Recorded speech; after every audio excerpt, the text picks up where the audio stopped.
Hello friends, কেমন আছো তোমরা সবাই? আমি তো বেশ ভালোই আছি। দিনটা ছিল বিশ্বকর্মা পুজোর দিন, বেশ অনেক দিনই আগের। তো ভিডিও এডিট করার অভাবে আমার প্রচুর ভিডিও জমে গেছে, আমি ব্লগ তৈরিই করতে পারছি না। আর একটা কেমন আলিশি আলিশি লাগে কিরকম কারণ হচ্ছে যখন এত কষ্ট করে ভিডিও বানাই তারপরে যদি ভিউজ না আসে না, খুবই খারাপ লাগে। এর থেকে খারাপ লাগা আর কি হয়। যাই হোক, দেখো রেডি সেডি হয়ে বেরিয়ে গেছি আমার শাশুড়ি মায়ের সাথেই আর কি। আমার শ্বশুর শাশুড়ি দুজনেই ছিল। এই যে দেখো সুতো তৈরি করার মেশিন।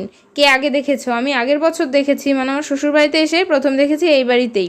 আগের বছরও বিশ্বকর্মা পুজোতে নেমন্তন্ন ছিল, তো সেখানে গেছিলাম। দেখো সুতো তৈরি করার মেশিন ওদের আরও আছে ওই পাশটাই।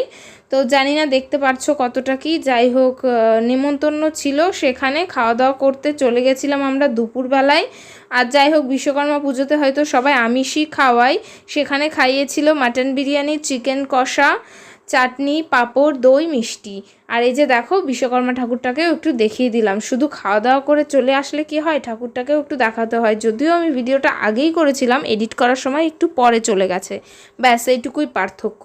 তারপর সন্ধেবেলায় দেখো চলে যাচ্ছিলাম বাজারে। শুধু আমি নয়, বাংলাদেশ থেকে আমার এক মামা শ্বশুর মামি শাশুড়ি এসেছিল, মানে আমার শাশুড়ির পিস্তুত দাদা বৌদি।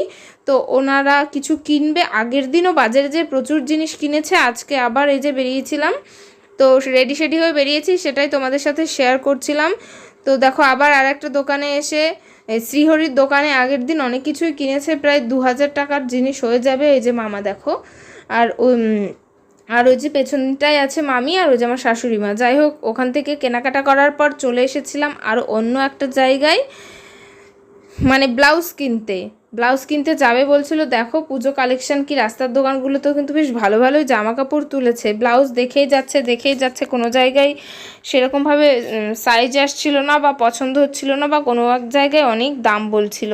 কি আর বলবো বলো, একটা ব্লাউজের দোকান থেকে পছন্দ মতো একটা ব্লাউজ কিনতে গেলে 4 থেকে 500 টাকা নিচে কোনো মতেই আসে না। তো দ্বিতীয় 2-3টে দোকান ঘোরাঘুরি করে 2টো ব্লাউজ নিয়েছিল। আরও নেক্সট দিন নেওয়ার কথা ছিল, কারণ অনেক রাত হয়ে যাচ্ছিল, বাড়িতে এসে আবার খাবারও তৈরি করতে হবে। আর কিছু রান্নাবান্না করা হয়নি। ওই যে দেখো মামি কি জানি একটা আলোচনা করছিল ব্লাউজ নিয়ে। তো নিতে চাইছিল গোল্ডেন না হলে রেডের মধ্যে। কিন্তু এই যে দেখো এখানটাই এটাই হচ্ছে লাস্ট দোকান। আমাদের মধ্যমগ্রামের জিনিসপত্রের প্রচুর দাম বেশি, আর একটা বড় ব্লাউজের দোকান থেকে ব্লাউজ কেনা মানে তো বুঝতেই পারছো। তারপর দেখো বাড়িতে চলে এসে এক গাদা রুটি আমাকে করতে হয়েছিল। আমাদের বাড়ির 5 জন, আরও ওনারা 2 জন, 7 জন ফ্যামিলি মেম্বার, তাদের সবার জন্য রুটি। যাই হোক, 2-3টে করে তো খাবেই, বড় বড় মানুষ যেহেতু।